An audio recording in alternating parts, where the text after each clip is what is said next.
स्वागत है आपका विज्ञान वृक्ष पर, जो बीएससी के स्टूडेंट्स और एस्पायरिंग स्कॉलर्स के लिए ज्ञान और सफलता का एक अनोखा साथी है।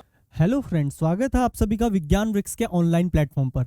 लास्ट लेक्चर पे मैंने अल्कोहल की केमिकल प्रॉपर्टीज में CO बॉन्ड के क्लीवेज से, इस CO बॉन्ड के क्लीवेज से जितनी भी आपकी केमिकल रिएक्शंस डिराइव हो सकती थी वो सारी की सारी वाइंड अप कर दी थी।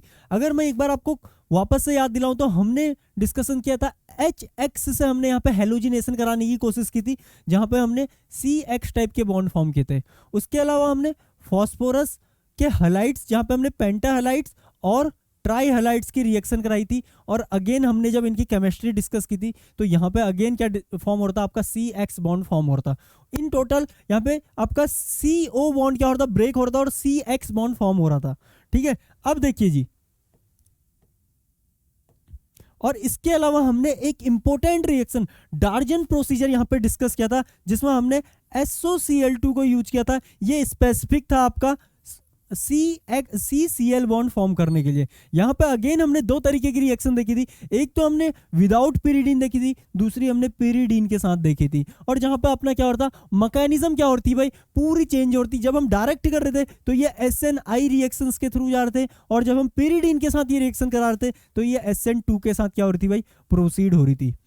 ये सारी रिएक्शंस हम लास्ट लेक्चर में वाइंड अप कर चुके हैं। आज हम स्टार्ट करने जा रहे हैं कि जो रिएक्शंस आपके अल्कोहल की होती हैं एज अ होल मॉलिक्यूल, जहां पे देखो भाई अभी तक हमने OH बॉन्ड का क्लीव किया था, बाकी आपका alkyl group as it is पूरा रिटेन था। उसके बाद हमने क्या किया था, RCH2OH, इस CO बॉन्ड को क्लीव किया था, बाकी आपका अल्काइल ग्रुप पूरा एज इट इज रिटेन था।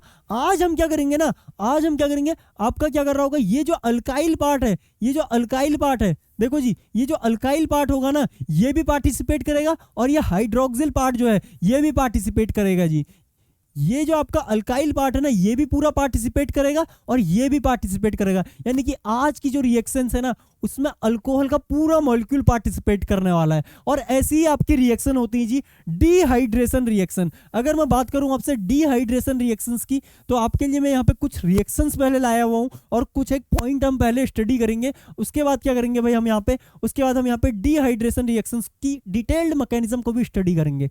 अब देखो जी, जब मैं डिहाइड्रेशन बोल रहा हूं ना, देखो भाई जैसे ये एग्जांपल यहाँ पे लिखा हुआ आपका, यहाँ पे आपको क्या दिया हुआ है, CH2, कुल मिला के CH3 दिया हुआ है, जिसे मैं कुछ इस तरीके से लिख लेता हूं, और यहाँ पे ये दिया है जी CH2OH दिया हुआ है। डिहाइड्रेशन का मतलब होता क्या है आपका, आप यहां से क्या कर लोगे, ये वाटर मॉलिक्यूल क्या कर लोगे भाई, एलिमिनेट कर लोगे कुछ इस तरीके से।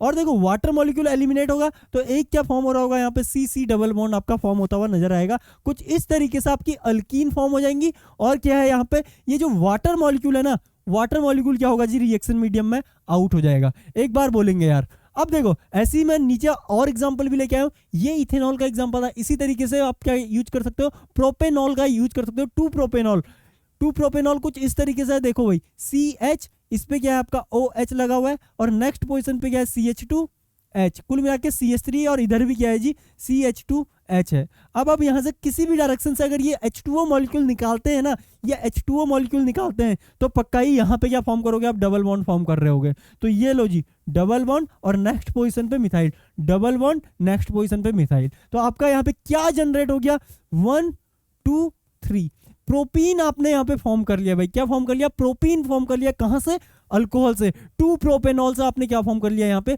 प्रोपीन फॉर्म कर लिया। ऐसे ही अगर आप ऊपर देखोगे, आपने इथेनॉल से क्या जनरेट कर लिया था, ऊपर इथीन जनरेट कर ली थी। इसी तरीके से एक और एग्जांपल यहाँ पे देखिए, टर्ट ब्यूटेनॉल मैंने आपके सामने रखा हुआ है, टर्ट ब्यूटेनॉल यहाँ पे रखा हुआ है। अब देखो जी, टर्ट ब्यूटेनॉल का स्ट्रक्चर कैसा रहा होगा, कुछ इस तरीके से रहा होगा। OH, इस पे आपके 3 मिथाइल ग्रुप कुछ इस तरीके से होंगे, CH3, और क्या है जी यहाँ पे CH3, कुछ इस तरीके से मैं इसको रिप्रेजेंट कर लेता हूं, CH3। ठीक है, अब देखो जी, जैसे ही आप क्या करोगे, इस वाटर मॉलिक्यूल को यहां से भगाओगे तो यहां पे क्या होगा, आपका डबल बॉन्ड फॉर्म होगा। अब देखो कुल मिला के आपको कुछ इस तरीके का, इस और क्या है जी, यहाँ पे 2 के 2 हाइड्रोजन लगे हुए, तो 2 के 2 हाइड्रोजन एज इट इज यहाँ पे चिपका दो। और यहाँ पे क्या है जी, 2 मैथिल ग्रुप लगे हुए, तो 2 के 2 methyl group as it is यहाँ पे चिपका दो।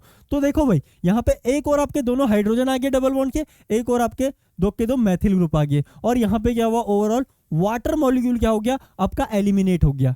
ठीक है। तो ये थी आपकी डिहाइड्रेशन रिएक्शन। अब देखो जी, डिहाइड्रेशन रिएक्शन में ना हमें एक डिहाइड्रेटिंग रिएजेंट की आवश्यकता होती है। तो जनरली जो आपके डिहाइड्रेटिंग रिएजेंट यूज किया जाता है वो तो पहला क्या है आपका कंसंट्रेटेड H2SO4 यहाँ पे यूज किया जाता है, कंसंट्रेटेड H2SO4 यूज किया जाता है। अगर इसके अलावा मैं आपसे बात करूं तो आप यहाँ पे क्या यूज कर सकते हो जी, आप यहाँ पे लेविस एसिड यूज कर सकते हो। जैसे कि आप यूज कर सकते हो यहाँ पे एल्यूमिना है, Al2O3 का आप यहाँ पे यूज कर सकते हो, या आप यहाँ पे यूज कर सकते हो सिलिका, कुछ इस तरीके के आप यहाँ पे लेविस एसिड्स का भी यूज कर सकते हो। लेकिन इस तरीके की रिएक्शंस जो होती है ना, अभी मैं आपको बताऊंगा कि देखो भाई इस तरीके की रिएक्शंस में लिमिटेशन क्या रहती है। और जब आप लेविस एसिड का यानी कि जब आप क्या यूज कर रहे हो यहाँ पे ब्रोंस्टेड एसिड को as a dehydrating reagent use कर रहे हो तो इनकी भी कुछ लिमिटेशन होती है और कुछ फायदे होते हैं। और जब आप लेविस एसिड्स को यूज करते हो तो इनके भी कुछ क्या रहते हैं जी, फायदे होते हैं और कुछ क्या रहते हैं, नुकसान यहाँ पे रहते हैं, कुछ लिमिटेशन रहती है, कुछ एडवांटेज रहते हैं।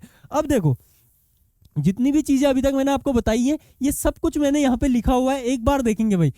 यहाँ पे मैंने कुछ इस तरीके से पहले क्या बोला कि डिहाइड्रेशन रिएक्शन जो होंगी ना आपकी वो क्या होंगी जी, अल्कोहल से हमें क्या देती हैं, अल्कीन देती हैं। ये चीज मैं आपको बता चुका हूँ, ठीक है। उसके अलावा देखिए यहाँ पे क्या लिखा है, डिहाइड्रेशन जनरली कैसे किया जाता है, हीटिंग की प्रेजेंस में क्या होता है, हीटिंग मतलब क्या है जी, हाई टेम्परेचर पे यहाँ पे रिएक्शंस कैरी की जाती है और एक डिहाइड्रेटिंग रिएजेंट होता है, जैसे कि यहाँ पे कंसंट्रेटेड H2SO4 लिया हुआ है, या यहाँ पे क्या लेंगे हम, फॉस्फोरिक एसिड यहाँ पे लेंगे, देखो H3PO4 यहाँ पे लिया हुआ है, ठीक है। अब देखो जी इसके अलावा आप रिएक्शन करा सकते हो लेविस एसिड्स की प्रेजेंस में, जैसे कि यहाँ पे जिंक क्लोराइड है, आप एल्यूमिना को भी यूज कर सकते हो। अभी मैंने आपसे बोला कि Al2O3 को भी आप यहाँ पे यूज कर सकते हो और इसका क्लासिक एग्जांपल मैं आपको बताऊंगा। इसके अलावा आप यहाँ पे यूज कर सकते हो एनहाइड्रस जिंक क्लोराइड यानी कि ZnCl2, ये क्या है जी, लेविस एसिड है। और देखो अभी लेविस एसिड के फायदे और नुकसान और जो ये आपके प्रोटिक एसिड दिए हुए हैं इनके फायदे और नुकसान यानी कि एडवांटेज और लिमिटेशन हम दोनों ही क्या करेंगे भाई, डिस्कस करने वाले हैं।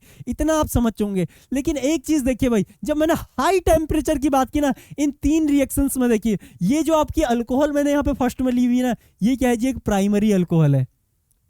ये जो अल्कोहल है ना यहाँ पे प्रोपेनटोल, ये क्या है जी, एक सेकेंडरी अल्कोहल है। और उसके बाद देखिए भाई ये जो आपका सेंटर है ना, ये क्या है, एक टर्सरी अल्कोहल आपको दिया हुआ है थर्ड में। और जैसे जैसे मैं प्राइमरी से सेकेंडरी और सेकेंडरी से टर्सरी की ओर मूव कर रहा हूं, यहाँ पे कमाल का क्या हो रहा है जी, टेम्परेचर में एक डिफरेंस देखने को मिल रहा है। जो आपके प्राइमरी अल्कोहल थे ना वो क्या कर रहे थे, हाई टेम्परेचर पे डिहाइड्रेशन की रिएक्शन दे रहे हैं। और जो आपके सेकेंडरी है वहां पे आते ही क्या हो रहा है, एक टेम्परेचर ड्रॉप देखने को मिल रहा है आपको। देखो यहाँ पे 443 केल्विन पे आपकी रिएक्शन हो रही थी, लेकिन यहाँ पे आपकी रिएक्शन कितने केल्विन पे हो रही है, ओनली 413 केल्विन पे आपकी रिएक्शन हो जाएगी। और कमाल की बात देखिए भाई, जब आप सेकेंडरी से टर्सरी की ओर मूव करेंगे ना, यहाँ पे तो टेम्परेचर और ज्यादा डिक्रीज हो जाते हैं और 360 केल्विन पे ये रिएक्शन क्या हो जाती है, हमें यहाँ पे डिहाइड्रेशन का प्रोडक्ट आपका यानी कि ये जो अल्कीन है ये यहाँ पे ऑब्जर्व हो जाती है। अब ऐसा क्यों हो रहा है कि जब हम प्राइमरी से सेकेंडरी और सेकेंडरी से टर्सरी की ओर मूव कर रहे हैं आपका टेम्परेचर डिक्रीज हो रहा है। तो ये जो टेम्परेचर और जो रिएक्शन कंडीशन होती है ना, जो हम स्ट्रेंथ ऑफ क्या बोल रहे हैं, स्ट्रेंथ ऑफ एसिड, हालांकि स्ट्रेंथ ऑफ एसिड को हम इतना डिटेल डिस्कशन नहीं करेंगे, ठीक है, क्योंकि वो हमारे क्या नहीं है भाई, वो हमारे सिलेबस में दिया नहीं हुआ है। लेकिन टेम्परेचर की यहाँ पे डिस्कशन बहुत ज्यादा की हुई है अपनी सजेस्टेड बुक्स में, तो इसका हम यहाँ पे डिटेल्ड क्या करेंगे भाई, एक्सप्लेनेशन में आपको देने की कोशिश करूंगा। अब देखो जो temperature of strength of acid है ना यहाँ पे, वो क्या करता है जी, नेचर ऑफ अल्कोहल पे क्या होता है, डिपेंड करता है। और कैसे करता है इसको हम अभी थोड़ी देर में डिस्कस कर लेंगे। लेकिन आपको एक चीज अभी याद रखनी है कि जैसे जैसे आप प्राइमरी से क्या कर रहे हो, टर्सरी की ओर को मूव कर रहे हो ना, तो आपका टेम्परेचर क्या है जी, आपको लेस टेम्परेचर पे भी आप डिहाइड्रेशन का प्रोडक्ट क्या कर ले रहे हो जी, डिहाइड्रेशन का प्रोडक्ट यहाँ पे ऑब्टेन कर ले रहे हो। ओके, ये चीज आपको ध्यान रखनी है। और इसके अलावा आपको क्या ध्यान रखना है भाई यहाँ पे, इसके अलावा आपको एक चीज और ध्यान रखनी होगी यहाँ पे, इसके अलावा एक चीज आपको ध्यान रखनी होगी, ये टेम्परेचर कंडीशन, सिर्फ ये टेम्परेचर कंडीशन 443 वाली आप क्या कर लोगे, इथेनॉल के लिए याद करके रखोगे यार। इथेनॉल के लिए ये 443 वाली जो रिएक्शन कंडीशन है ना, ये याद करके रखोगे, क्योंकि इसी से अभी हम एक दूसरी रिएक्शन देखेंगे जो थोड़ा सा लोअर टेम्परेचर करती है, अलग टाइप की रिएक्शन हो जाती है। वो इसलिए बोल रहा हूं मैं आपसे क्योंकि कई बार एग्जाम में ये क्वेश्चन पूछ लिया जाता है। इसलिए इथेनॉल का डिहाइड्रेशन आप जब H2SO4 के साथ कराओगे ना, तो ये नियरली 443 से 453 केल्विन के बीच में कराया जाता है। और कभी कभार इससे थोड़ा सा कम, 10 डिग्री इससे ज़्यादा ले लो, 10 डिग्री इससे कम ले लो, तो 433 केल्विन से 453 केल्विन के बीच में अगर आपको टेम्परेचर दिया है तो आप हमेशा वहाँ पे डिहाइड्रेशन कराओगे। एक चीज आपको ये ध्यान रखनी है। और दूसरी क्या रखनी है, जैसे आप प्राइमरी से टर्सरी की ओर को मूव कर रहे हो, वहां पे आपको लेस टेम्परेचर पे भी वहां पे क्या हो रहा है, आपका डिहाइड्रेशन हो रहा है। ओके, अब देखो जी, यहाँ पे मैं नेक्स्ट चीज आपके साथ डिस्कस करने वाला हूं कि देखो ऐसा हो क्यों रहा है एक्चुअल में। तो ये बोला है tertiary alcohol dehydrate more easily. ये तो हम बोल ही चुके हैं। मोर इजीली का मतलब क्या है, क्योंकि हमें यहाँ पे लेस टेम्परेचर की कंडीशन देनी पड़ रही है, तो इसका मतलब इनका डिहाइड्रेशन क्या है जी, आसान है। ये तो मैंने यहाँ पे आपको बता दिया है। और ये बोला है कि नेक्स्ट क्या बोला, primary alcohol dehydration is relatively harder या इज रिलेटिवली स्लोअर देन किससे, टर्सरी और सेकेंडरी से। तो ऐसा क्यों हो रहा है ये चीज हम डिस्कस करेंगे। तो यहां से ये ऑर्डर लिख दिया है। ऑर्डर तो हमने पीछे भी देख लिया था, क्योंकि ये लोएस्ट टेम्परेचर पे होते तो इनका ऑर्डर, इनका जो रेट होगा सबसे ज्यादा होगा और सबसे कम किसका होगा, प्राइमरी का होगा। अब देखो जी, इसको हम एक्सप्लेन कर पाएंगे जब हम इसकी मैकेनिज्म को डिस्कस करेंगे। लेकिन मैकेनिज्म को डिस्कस करने से पहले ना,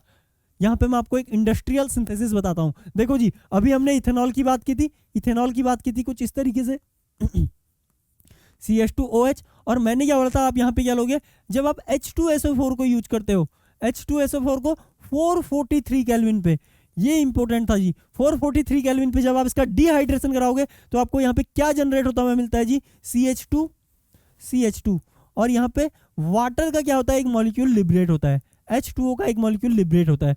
देखो जब आप लेविस एसिड यूज करते हो ना, तो यहाँ पे अगेन आपका वाटर का मॉलिक्यूल क्या हुआ, लिबरेट हुआ, और यहाँ पे क्या जनरेट हुआ, आपकी इथीन जनरेट हुई। ये चीज आपको सेम रिएक्शन जब आप H2SO4 की जगह पे क्या यूज कर लोगे, लेविस एसिड यूज करोगे ना, तो आपको प्रोडक्ट क्या मिलते हैं, सेम मिलते हैं। अभी मैं इनके एडवांटेज आपको बताऊंगा। देखो भाई, अब देखो यहाँ पे टेम्परेचर का इफेक्ट, देखो टेम्परेचर के रिस्पेक्ट से भी ये क्या रहती है जी, टेम्परेचर के पर्सपेक्टिव से अगर आप देखोगे ना, जो तो आपकी डिहाइड्रेशन रिएक्शंस क्या रहती है जी, बहुत सेंसिटिव रहती हैं। देखो जब हमने 443 केल्विन पे रिएक्शन कराई तो आपको क्या मिला जी, यहाँ पे डिहाइड्रेटेड प्रोडक्ट मिला। लेकिन जब आपने टेम्परेचर डिक्रीज कर दिया ना, तो वहाँ पे डिहाइड्रेशन हुई नहीं। लेकिन देखो टर्सरी अल्कोहल की जब हमने की थी, तो हमने 360 केल्विन पे ही क्या किया था भाई, 360 केल्विन पे डिहाइड्रेशन कर दी थी। और प्राइमरी अल्कोहल का जब हम डिहाइड्रेशन करने की 383 केल्विन पे, तो वहां पे डिहाइड्रेशन वाला प्रोडक्ट नहीं, यहाँ पे क्या हुआ जी, हाइड्रोजन सल्फेट अडक्ट मिल गया आपका, इथाइल हाइड्रोजन सल्फेट आपको यहाँ पे फॉर्म होता हुआ नजर आया।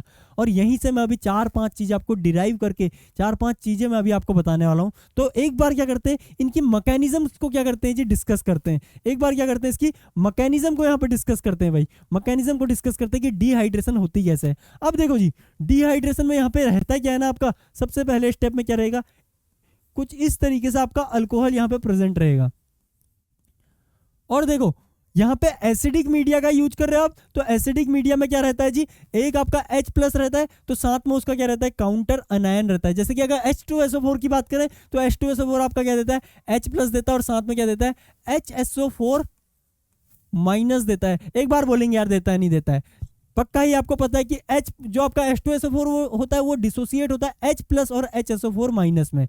अब देखो जी, ये जो H+ होता है ना यहाँ पे, ये देखो ये किस तरीके का है, ये यहाँ पे क्या है, एक आपका एसिड, ये कहाँ से आ रहा है जी, एसिडिक पार्ट से आ रहा है, ये एसिडिक पार्ट से आ रहा है। तो पक्का ही यहाँ पे इस प्रोटोन पे कौन अटैक करेगा, आपका जो आपका इस ऑक्सीजन का लोन पेयर है ना, वो क्या करता है, इस प्रोटोन को क्या कर लेता है, एक्सेप्ट कर लेता है, और यहाँ पे क्या फॉर्म कर लेता है जी, ऑक्सोनियम स्पीसीज को फॉर्म कर लेता है कुछ इस तरीके से, CH2OH और H।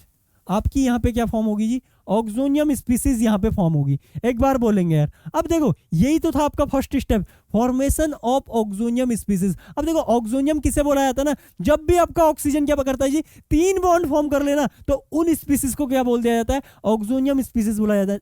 यानी कि इस ऑक्सीजन के ऊपर क्या आ गया, यहाँ पे पॉजिटिव चार्ज आ गया है। इसी तरीके से हम जब कार्बोनिल कंपाउंड देखेंगे ना, तो वहां पे हम देखेंगे जो आपका कार्बोनिल का ऑक्सीजन होता है, ये भी क्या करता है, प्रोटॉन्स को एक्सेप्ट कर लेता है कुछ इस तरीके से, और इस पर पॉजिटिव चार्ज आता है। अगेन यहाँ पे ऑक्सीजन ने 3 बॉन्ड फॉर्म कर लिए हैं और इस पर पॉजिटिव चार्ज आ गया है, तो इन्हें भी आप क्या बोल दोगे, ऑक्सोनियम स्पीसीज बोल दोगे। तो ये तो मैंने आपको समझाया कि ऑक्सोनियम स्पीसीज किसे बोलना है जी। ओके, तो इतना आप समझिए होगे। अब देखो स्टेप 1 में क्या हुआ, यहाँ पे ऑक्सोनियम स्पीसीज हुई, ऑक्सोनियम स्पीसीज फॉर्म हुई। अगर आप देखोगे ना, तो इस अल्कोहल ने एज अ बेस काम किया है, क्योंकि इसने क्या किया है, बेस किसे बोला जाता है ऑर्गेनिक केमिस्ट्री में, जो प्रोटॉन को क्या करता है, एक्सेप्ट करता है। और एसिड किसे बोला जाता है, जो प्रोटॉन को डोनेट करता है। तो ये H2SO4 ने तो प्रोटॉन डोनेट कर दिया, तो ये क्या था, एसिड था। और इस अल्कोहल ने क्या किया जी, प्रोटॉन का एक्सेप्ट किया है, तो ये एक बेस था। अब देखो एसिड बेस रिएक्शन में नेचर में हमेशा कैसी होती है, फास्ट रिएक्शन होती है। तो ये स्टेप कैसा रहेगा आपका, फास्ट स्टेप रहेगा, और फास्ट स्टेप कभी भी आपके रेट डिटर्मिनिंग स्टेप नहीं होते हैं जी। तो इसका नेक्स्ट स्टेप क्या होगा एक बार उसको देख लेते हैं।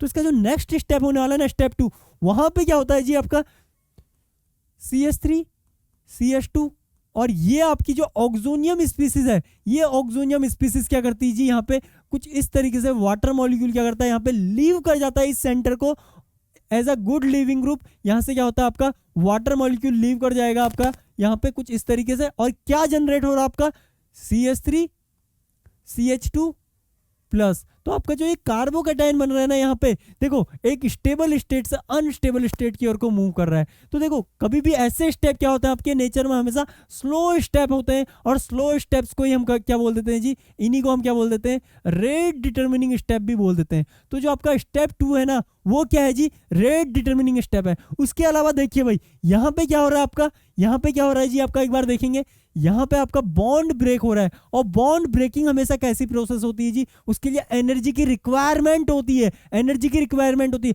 जब बॉन्ड फॉर्म होते हैं तो वहां पे एनर्जीज रिलीज होती हैं, और जब बॉन्ड क्या होते हैं, ब्रेक होते हैं ना, बॉन्ड ब्रेक करने के लिए हमें एनर्जी की रिक्वायरमेंट होती है। तो इस स्टेप में हमें एनर्जी की क्या चाहिए होती है जी, इस स्टेप में एनर्जी की रिक्वायरमेंट होती है। और वो एनर्जी एक्चुअल में आती कहाँ से है, वो एनर्जी कंपनसेट की जाती है। जो आपका यहाँ पे कार्बोकैटायन फॉर्म हुआ है, इसका यहाँ पे क्या होता है जी, हाइड्रेशन हो जाता है कुछ डाइपोल डाइपोल इंटरेक्शंस के थ्रू, कुछ इस तरीके से, ठीक है। तो इसका क्या होता है, यहाँ पे सॉल्वेशन हो जाता है कुछ इस तरीके से डाइपोल डाइपोल इंटरेक्शन के थ्रू। और जो एनर्जी ऑफ सॉल्वेशन क्या होती है जी, यहाँ से रिलीज होती है ना, वो क्या करती है, यहाँ पे बॉन्ड ब्रेकिंग में हेल्प करती है। अब आप समझ चुके होंगे, ओके।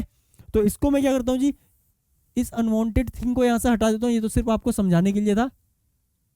अब देखो ये कार्बोकैटायन का फॉर्मेशन जो कि स्टेप 2 था, स्टेप 2 क्या है जी आपका, रेट डिटर्मिनिंग स्टेप है। अब देखो इस स्टेप 2 के बेसिस पे ही मैं, चलो एक बार मैकेनिज्म को कंप्लीट कर लेते हैं। स्टेप 3 में क्या होता है ना आपका, स्टेप 3 में देखो भाई आपका यहाँ पे क्या हो चुका है, CH3 CH2 प्लस आपने ये फॉर्म कर लिया। अब देखो यहाँ पे मैं इसको कुछ इस तरीके से लिख सकता हूं जी, H, ठीक है। तो नेक्स्ट स्टेप पे देखो, सिंस ये रिएक्शन क्या होती है, हायर टेम्परेचर पे होती है। यहाँ पे दो पॉसिबिलिटी है, एक तो जो आपका HSO4 रिएक्शन में पड़ा है, यानी कि निगेटिव चार्ज जो पड़ा है वो किस तरीके से होगा, O-, कुछ इस तरीके से आपके HSO4 का स्ट्रक्चर होता है। तो देखो जी ये जो अनायन है ना यहाँ पे, ये क्या होता है जी, यहाँ पे कुछ इस तरीके से मूवमेंट कर रहा होता है, ठीक है, इस तरीके से रेजोनेंस कर रहा होता है। तो इसकी न्यूक्लियोफिलिसिटी क्या होती है जी, काफी लो होती है, और लो होती है तो ये एज अ न्यूक्लियोफाइल यहाँ पे क्या नहीं कर पाता, अटैक नहीं कर पाता। तो यहाँ पे आपकी क्या होंगी, और दूसरा यहाँ पे टेम्परेचर क्या है जी, टेम्परेचर क्या है आपका, टेम्परेचर हाई है, और हाई टेम्परेचर पे हमेशा क्या हो जाती है आपकी एलिमिनेशन क्या हो जाती है, एलिमिनेशन क्या हो जाती है जी, फेवर होती है। एलिमिनेशन क्या होती है आपकी, फेवर होती है। हायर टेम्परेचर पे क्या होती है आपकी, एलिमिनेशन हो जाती है। तो जो ये यहाँ पे का H होता है ना, CH बॉन्ड, ये क्या करता है, अपने दो के दो इलेक्ट्रॉन पेयर यहाँ पे दे देता है, और क्या जनरेट कर देता है आपका, इथीन मॉलिक्यूल का फॉर्मेशन कर देता है, इथीन मॉलिक्यूल का फॉर्मेशन कर देता है। और क्या रिलीज कर दिया जी इसने यहाँ पे, अगेन H+ रिलीज कर दिया, H+ रिलीज कर दिया, HSO4- यहाँ पे पड़ा हुआ है। तो ये दोनों मिलके आपस में अगेन क्या जनरेट कर देंगे, आपका H2SO4 जनरेट कर देंगे। और आपका जो इनिशियली हमने कैटलिस्ट लिया था ना, कैटलिस्ट लिया था डिहाइड्रेशन के लिए, कैटलिस्ट लिया था डिहाइड्रेशन के लिए हमने रिएजेंट लिया था, वो क्या हुआ जी यहाँ पे रीजनरेट हो गया। और यही तो कैटलिस्ट की खास बात होती है कि वो क्या होते हैं जी, एट द एंड रीजनरेट हो जाते हैं। अब देखो भाई मैंने आपसे बोला था हम मैकेनिज्म से कई सारी चीजें समझेंगे। तो सबसे पहले हम इस ऑर्डर को समझ लेते हैं जो हमने कहाँ पे देखा था, जो कि हमने यहाँ पे देखा है कि हम क्या बोल रहे हैं, जैसे हम नीचे की ओर जा रहे हैं ना, प्राइमरी से सेकेंडरी और सेकेंडरी से टर्सरी की ओर जा रहे हैं, तो टेम्परेचर क्या हो रहा है जी, डिक्रीज हो रहा है। तो ऐसा क्यों हो रहा है, इसको आप मैकेनिज्म से काफी आसानी से समझ सकते हैं। देखेंगे भाई मैकेनिज्म से, यहाँ पे देखो हमने क्या बोला, यहाँ पर रेट डिटर्मिनिंग स्टेप कौन सा है आपका, ये सेकंड स्टेप आपका क्या है, रेट डिटर्मिनिंग स्टेप है। और सेकंड स्टेप में क्या हो रहा है आपका, कार्बोकैटायन फॉर्म हो रहा है। और देखो भाई कार्बोकैटायन फॉर्म हो रहा है ना, तो जब हम इथेनॉल का डिहाइड्रेशन कर रहे हैं, इथेनॉल का डिहाइड्रेशन कर रहे हैं, तो यहाँ पे आपका फॉर्म होने वाला कार्बोकैटायन कैसा है जी, स्लो स्टेप कौन सा है, स्लो स्टेप कार्बोकैटायन फॉर्म हो रहा है। और क्या फॉर्म हो रहा है यहाँ पे, CH3 CH2 प्लस। तो आपका कैसा कार्बोकैटायन फॉर्म हो रहा है जी, प्राइमरी कार्बोकैटायन क्या हो रहा है आपका, प्राइमरी कार्बोकैटायन यहाँ पे आपका फॉर्म हो रहा है। अगर इसी तरीके से हमने दूसरा क्या लिया था, हमने लिया था कुछ इस तरीके का प्रोपेन 2ऑल या 2 प्रोपेनॉल हमने यहाँ पे लिया हुआ था। जब आप इसका क्या करते हो, यहाँ पे कार्बोकैटायन बनाओगे ना, तो देखो जी ये कैसा कार्बोकैटायन बन रहा है आपका CH और यहाँ पे CH3 और यहाँ पे CH3। और देखो जी ये कार्बोकैटायन कैसा बना आपका, सेकेंडरी कार्बोकैटायन बना है पक्का ही। और इसी तरीके से हमने टर्ट ब्यूटाइल अल्कोहल का भी किया था कुछ इस तरीके से, जिसका स्ट्रक्चर था C, इस पे अगेन CH3 और यहाँ पे CH3। जब हमने इसका डिहाइड्रेशन करने किए थे कुछ इस तरीके से, हमने क्या किया था, यहाँ पे कार्बोकैटायन फॉर्म किया था यहाँ पे, जो कि स्लो स्टेप है रिएक्शन का। और स्लो स्टेप से हम क्या कर सकते हैं जी, बहुत सारी चीजें यहाँ पे डिराइव कर सकते हैं। अब देखो CH3 और ये क्या आ गया प्लस, ये कार्बोकैटायन कैसा है जी, टर्सरी कार्बोकैटायन है।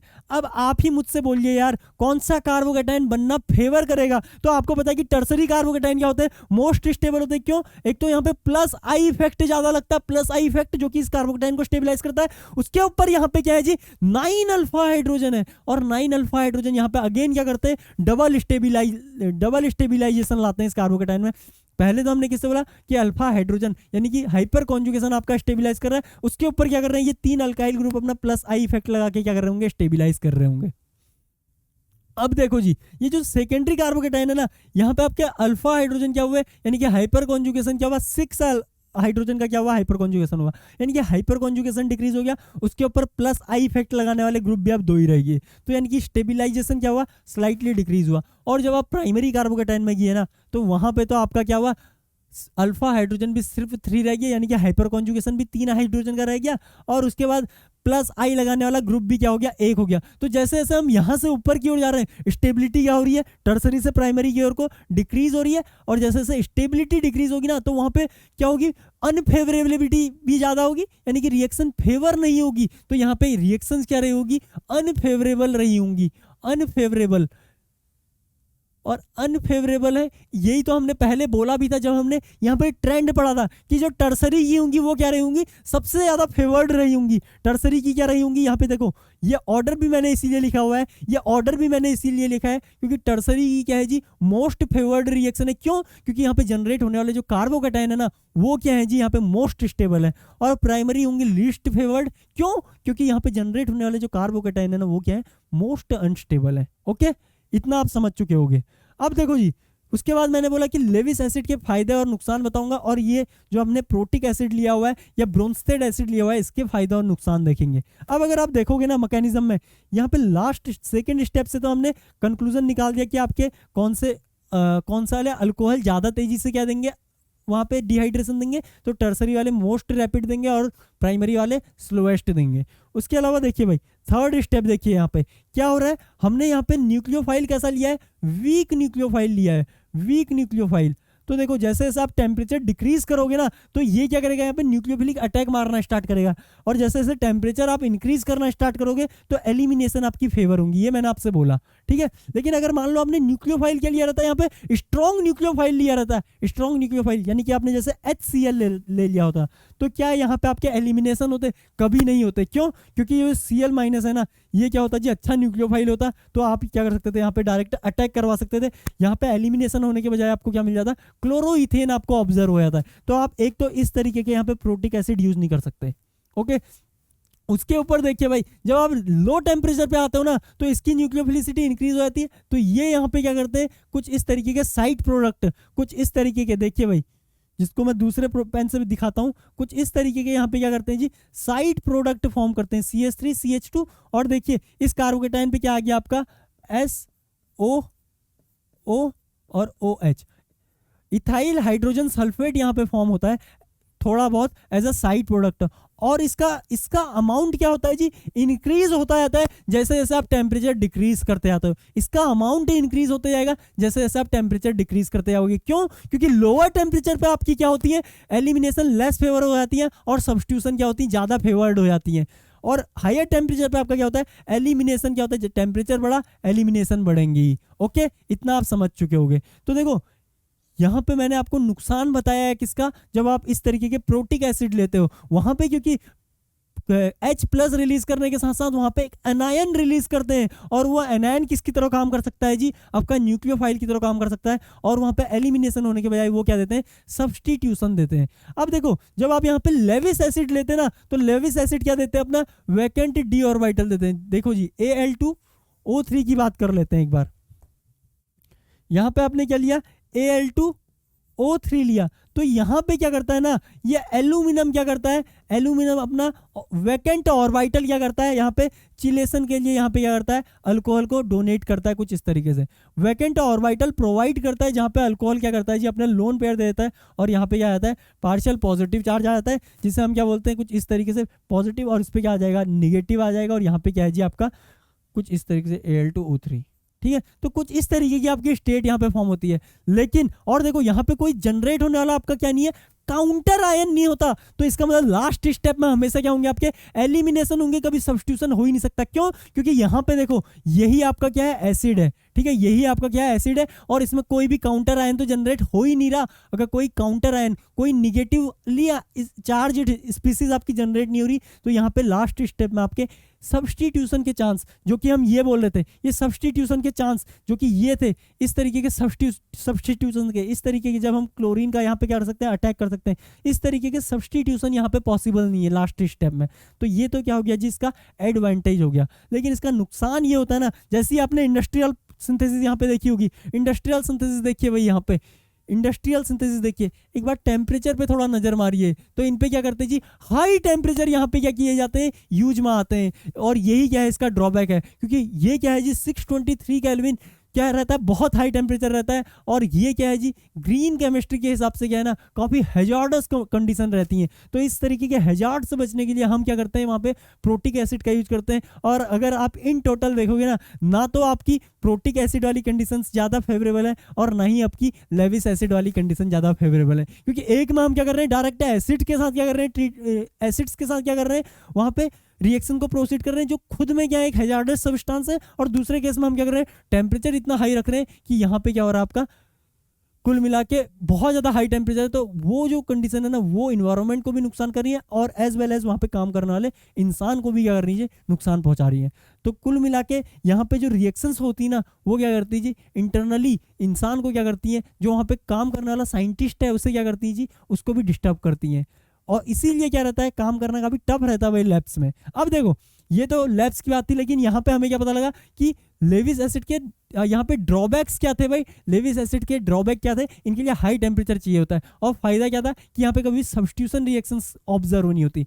और प्रोटिक एसिड के फायदे क्या थे, टेम्परेचर लो चाहिए होता है, लेकिन वहाँ पे क्या हो जाते हैं जी, सब्स्टिट्यूशन कभी कभार हो जाते हैं। और यही सब्स्टिट्यूशन देखो, जैसे 443 केल्विन था तो डिहाइड्रेशन हुआ, और जैसी 383 केल्विन पे आए आप, तो यहाँ पे सब्स्टिट्यूटेड प्रोडक्ट आपको मिल गया। इस O- ने इस पे क्या कर दिया, अटैक कर दिया। तो यहाँ पे क्या हुआ, आपको इथाइल हाइड्रोजन सल्फाइड आपको फॉर्म हुआ, हाइड्रोजन सल्फेट आपको फॉर्म होके मिला। अब देखो जी, ये जो इथाइल हाइड्रोजन सल्फेट फॉर्म हुआ ना, जब इसको हीट करते हैं तो इसकी बहुत सारी रिएक्शंस यहाँ पे ऑब्जर्व होती हैं। एक बार देखते हैं यार कि किस किस तरीके की रिएक्शंस ये देता है। अब देखो जी,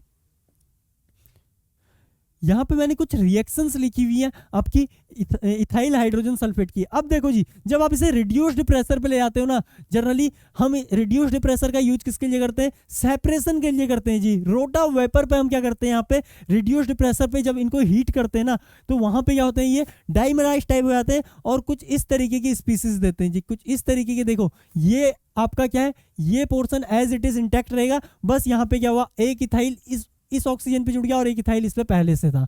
तो यहाँ पे क्या होता है जी, कुछ इस तरीके के आपको प्रोडक्ट फॉर्म होते हुए दिखते हैं। अब देखो जो दूसरा है ना, ये कहाँ से आया होगा, ये पक्का ही आपका जो दूसरा इस तरीके का मॉलिक्यूल रहा होगा, उस पर इसने क्या कर दिया होगा। देखो इसी तरीके का दूसरा मॉलिक्यूल कुछ यहाँ पे देखिए जी, यहाँ पे इथाइल था आपका, O था, फिर यहाँ पे क्या आपका SO, और यहाँ पे क्या है जी O, और यहाँ पे क्या था आपका OH था। और इसी तरीके से आपका दूसरा मॉलिक्यूल रहा होगा CH3 CH2, जिसे मैंने ET लिखा हुआ है इधर। अब देखिए यहाँ पे क्या रहा होगा O, यहाँ पे OO, और यहाँ पे क्या रहा होगा, OH रहा होगा। तो देखो जैसे आप रिड्यूस्ड प्रेशर पे ले आते हो ना, जैसे प्रेशर कम करोगे तो इनके बीच क्या होंगे, कोलिजन आपके इंक्रीज होंगे, और जैसे ही कोलिजन इंक्रीज होंगे ना, ये क्या करेगा, यहाँ पे अटैक करेगा और इसको क्या कर देगा, आउट कर देगा। और जैसे ही आउट होगा ये इस H+ को ले लेगा, तो ओवरऑल आपका H2SO4 मॉलिक्यूल यहाँ पे क्या होता है, आउट हो जाता है। और क्या जनरेट होता हुआ दिखता है आपको, कुछ इस तरीके का कंपाउंड यहाँ पे जनरेट होता हुआ दिखता है। डाईइथाइल सल्फेट आपको यहाँ पे फॉर्म होता हुआ दिखता है, डाईइथाइल सल्फेट आपको यहाँ पे फॉर्म होता हुआ दिखता है भाई। अब देखो इससे ये रिएक्शन से ज़्यादा इंपॉर्टेंट ना आपकी ये वाली रिएक्शन क्या रहती है जी, बहुत ज़्यादा इंपॉर्टेंट है, ठीक है। क्योंकि देखो जब हमने क्या रखा था, टेम्परेचर आपका 443 रखा था, 443 रखा था, तो वहां पे आपका क्या जनरेट हुआ था, वहां पे तो आपका इथीन जनरेट हुआ था। और जैसे ही आप इसका टेम्परेचर क्या करते हो जी, 443 से रिड्यूस करके 413 केल्विन पे आते हो ना, तो यहाँ पे क्या होता है, आपका ईथर जनरेट हो जाता है यार, ईथर। और ये क्या है, विलियमसन ईथर सिंथेसिस जो हम पढ़ा करते थे, जो कि विलियमसन ईथर सिंथेसिस अगर आपने देखी हो, जहाँ पे हम क्या लेते हैं, कुछ इस तरीके से CH3 CH2 OH, इसके दो इक्विवेलेंट लिया करते थे, और यहाँ पे क्या लेते थे जी, H2SO4 लेते थे, H2SO4, और वो भी कितने में, 413 केल्विन पे। तो यहाँ पे आपके क्या जनरेट होते थे, ईथर जनरेट होते थे, CH3 CH2O, और यहाँ पे क्या आया, CH2 CH3। तो इन टोटल अगर आप देखोगे ना, यहाँ पे भी आपका क्या हुआ है जी, डिहाइड्रेशन ही हुई है। देखो CH3 CH2 OH, और यहाँ पे क्या है आपका HO CH2 CH3। तो ये आपका क्या हुआ, यहाँ पे फॉर्म हुआ। और ये देखो जी, यहाँ पे आपका वाटर मॉलिक्यूल निकल गया, और ये ET ग्रुप यहाँ पे जुड़ गया। लेकिन यहाँ पे क्या थे, देखो यहाँ पे जो आपके हो रहे थे ना, जब इथीन फॉर्म होता है तो वहाँ पे इंट्रामोलिकुलर डिहाइड्रेशन होते हैं। और ये कैसे हैं जी, ये आपके इंटरमोलिकुलर डिहाइड्रेशन है। Williamson ether synthesis as a result किसका है, इंटरमोलिकुलर डिहाइड्रेशन का। तो H2SO4 ने यहाँ पे भी डिहाइड्रेशन की, लेकिन किस तरीके की डिहाइड्रेशन की है, यहाँ पे इसने डिहाइड्रेशन की है आपकी इंटरमोलिकुलर डिहाइड्रेशन। ये चीज़ आपको ध्यान रखनी है। अब देखो जी, यहाँ पे इसको किस तरीके से दिखाया गया है, ये कुछ इस तरीके से यहाँ पे क्या होगा, आपका H2SO4 मॉलिक्यूल क्या हो जाएगा, आउट हो जाएगा। एक्चुअल में होता क्या है, ये जो इसके लोन पेयर है यहाँ पे अटैक करते हैं, और ये क्या है, as a good leaving group यहाँ से आउट हो जाता है, और आपका क्या जनरेट हो जाता है, ईथर जनरेट हो जाता है। और इस H को बाद में क्या करता है, ये O- जो है यहाँ पे जनरेट हुआ है, वो एब्स्ट्रैक्ट करके आपका H2SO4 यहाँ पे रीजनरेट कर देता है। ओके, अब देखो भाई, जो इसकी थर्ड सिंथेसिस है ना, वो तो आपको बताया, जब आप 443 केल्विन पे आते हो तो वहां पे क्या हो जाती है, अगेन क्या हो जाती है, डिहाइड्रेशन हो जाती है। अब देखो जी, पिछली बार आपका H कहाँ से निकला था, विलियमसन ईथर सिंथेसिस में। विलियमसन ईथर सिंथेसिस में आपका H यहाँ से निकला है, दूसरे मॉलिक्यूल से। यहाँ पे देखो भाई, विलियमसन ईथर सिंथेसिस में देखो H आपका कहां से निकला है, दूसरे मॉलिक्यूल से निकला है, इसीलिए मैंने इसे क्या बोला, इंटरमॉलिक्यूलर डिहाइड्रेशन बोला। लेकिन देखो जब हम 443 केल्विन पे जाते हैं ना, तो यहाँ पे H क्या है जी, सेम मॉलिक्यूल के अंदर से निकलता है, कुछ इस तरीके से, इसलिए इन्हें क्या बोला जाता है, इंट्रामॉलिक्यूलर डिहाइड्रेशन बोल दिया जाता है। अब आप समझ गए यार। और टेम्परेचर मैंने फर्स्ट में 443 याद रखने को बोला था, वो इसीलिए बोला था क्योंकि 443 पे आपका जो इथाइल अल्कोहल होता है वो क्या देता है, वहां पे डिहाइड्रेशन देता है, और क्या फॉर्म करता है, अल्कीन फॉर्म करता है। और 413 केल्विन पे क्या करता है, यहाँ पे डाईइथाइल ईथर ये फॉर्म कर देता है। इसलिए यहाँ पे टेम्परेचर को याद रखना काफी इंपॉर्टेंट है। ओके, अब देखो जी, तो इसकी मैकेनिज्म हम यहाँ पे डिस्कस कर चुके हैं। इसके बाद यहाँ पे देखो इसका क्या आता है, इसका यहाँ पे एविडेंस बोलता है कि क्या एविडेंस है जो हमने मैकेनिज्म यहाँ पे प्रपोज की। यहाँ पे जो हमने मैकेनिज्म प्रपोज की ना, 3 स्टेप की जो हमने मैकेनिज्म यहाँ पे दी है, ये जो 3 स्टेप की मैकेनिज्म हमने यहाँ पे दी, ये 3 स्टेप की मैकेनिज्म, तो इसके प्रूफ क्या है, तो इनके प्रूफ्स वगैरह को हम डिस्कस करेंगे नेक्स्ट लेक्चर में। Till then, thank you, bye bye. Okay.